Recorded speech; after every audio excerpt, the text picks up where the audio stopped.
एक शख्स सुबह सवेरे उठा, साफ कपड़े पहने और सत्संग घर की तरफ चल दिया ताकि सत्संग का आनंद प्राप्त कर सके।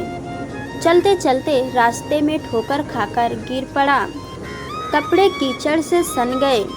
वापस घर आया, कपड़े बदलकर वापस सत्संग की तरफ रवाना हुआ। फिर ठीक उसी जगह ठोकर खाकर गिर पड़ा और वापस घर आकर कपड़े बदले, फिर सत्संग की तरफ रवाना हो गया। जब तीसरी बार उस जगह पर पहुंचा तो क्या देखता है कि एक शख्स चिराग हाथ में लिए खड़ा है और उसे अपने पीछे पीछे चलने को कह रहा है। इस तरह वो शख्स उसे सत्संग घर के दरवाजे तक ले आया। पहले वाले शख्स ने उससे कहा, आप भी अंदर आकर सत्संग सुन लें।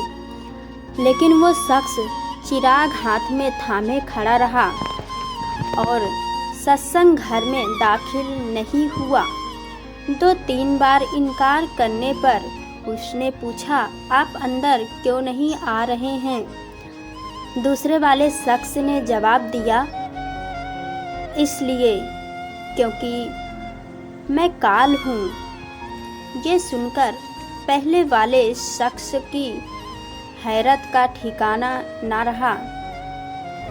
काल ने अपनी बात जारी रखते हुए कहा, मैं ही था जिसने आपको ज़मीन पर गिराया था। जब आपने घर जाकर कपड़े बदले और दोबारा सत्संग घर की तरफ रवाना हुए तो भगवान ने आपके सारे पाप क्षमा कर दिए। जब मैंने आपको दूसरी बार गिराया और आपने घर जाकर फिर कपड़े बदले और फिर दोबारा जाने लगे तो भगवान ने आपके पूरे परिवार के गुनाह क्षमा कर दिए। मैं डर गया कि अगर अब की बार मैंने आपको गिराया और आप फिर कपड़े बदल कर चले गए तो कहीं ऐसा ना हो वह आपके सारे गांव के लोगों के पाप क्षमा कर दे। इसलिए मैं यहाँ तक आपको खुद पहुँचाने आया हूँ। अब हम देखें कि उस शख्स ने 2 बार गिरने के बाद भी हिम्मत नहीं हारी और तीसरी बार फिर पहुंच गया।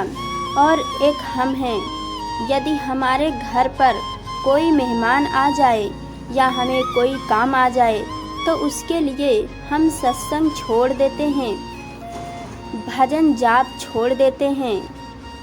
क्यों? क्योंकि हम जीव अपने भगवान से ज़्यादा दुनिया की चीज़ों और रिश्तेदारों से ज़्यादा प्यार करते हैं, उनसे ज़्यादा मोह है। इसके विपरीत वह शख्स 2 बार कीचड़ में गिरने के बाद भी तीसरी बार फिर घर जाकर कपड़े बदलकर सत्संग घर चला गया। क्यों? क्योंकि उसे अपने दिल में भगवान के लिए बहुत प्यार था। वह किसी कीमत पर भी अपनी बंदगी का नियम टूटने नहीं देना चाहता था।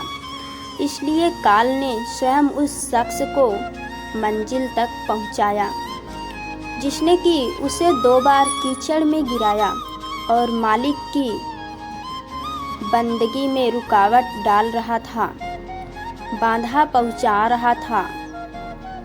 इसी तरह हम जीव भी जब हम भजन सिमरन पर बैठें तब हमारा मन चाहे कितनी ही चालाकी करे या कितना ही बंधित करे, हमें हार नहीं माननी चाहिए और मन का डटकर मुकाबला करना चाहिए।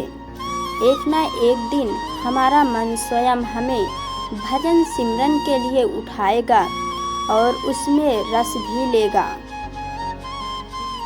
बस हमें भी हिम्मत नहीं हारनी चाहिए और ना ही किसी काम के लिए भजन सिमरन में ढील देनी चाहिए। वह मालिक आप ही हमारे काम सिद्ध और सफल करेगा। इसलिए हमें भी मन से हार नहीं माननी चाहिए और निरंतर अभ्यास करते रहना चाहिए।